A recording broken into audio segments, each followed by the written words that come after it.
In this video we're looking at the code for an insertion sort and hopefully understanding how it all works. Just before we do that, let's look at the general insertion sort strategy. So to do that, I'm going to copy and paste my list and then demonstrate what this code is going to do to this list.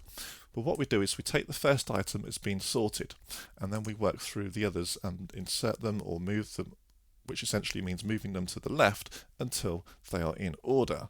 So we'll take the first one as being sorted, lime, and then we look at banana. Now, does banana need moving to the left? Well, alphabetically, it does. So we shift that second item there to the left, and then we move on to the third item, which is melon. We compare it to the item to the left, and alphabetically that is in the correct place.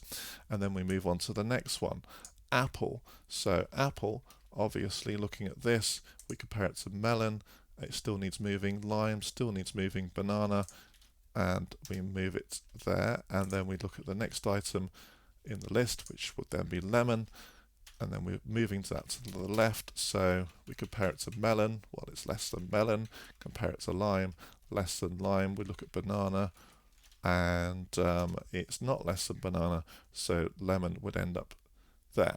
And then that's it. The list is sorted. So just to recap over that again, we take the first item that's being sorted, and then we go through each one to the right of that item, and we continually move them, shuffle them left until then they're in the correct place. And if we do that, then we end up with a sorted list. If you don't quite get what I've just said there, make sure you do before you look at the code, because the code then will not make any sense whatsoever.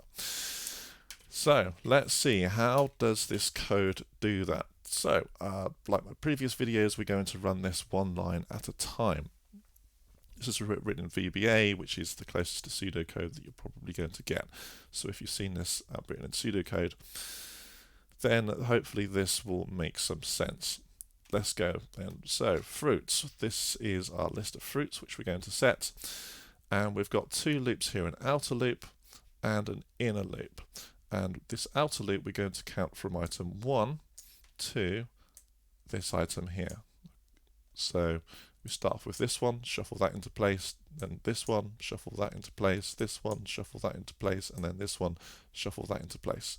So this is what the outer loop does. It counts through these items. And then we've got the inner loop here. So this inner index will be set to item 1 here. And then what this inner index is going to be in charge of is shuffling this item to the left if it needs to be moved to the left.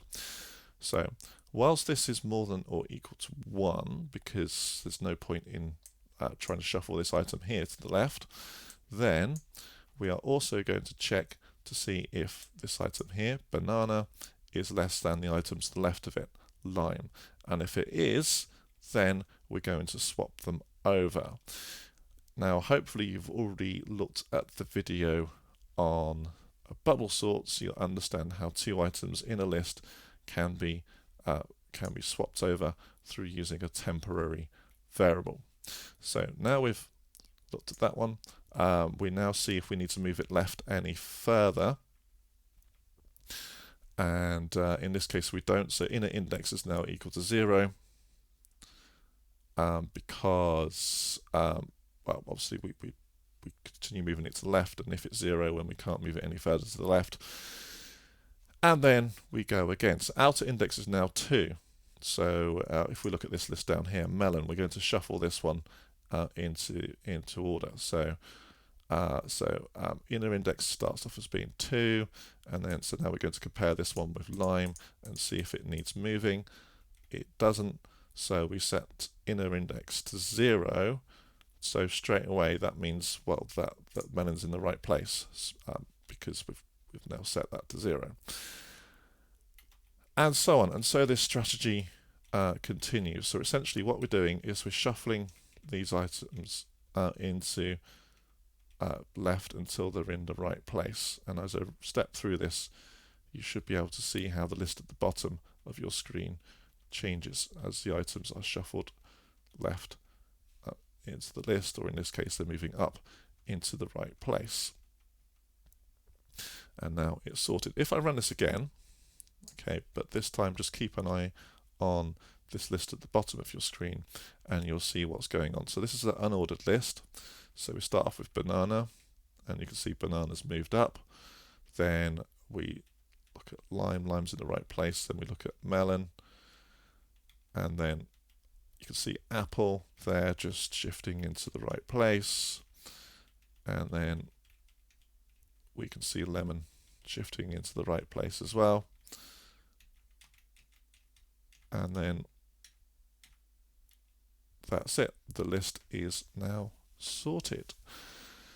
So again, have a go writing that code for yourself and getting the idea of how this works. That is an insertion sort.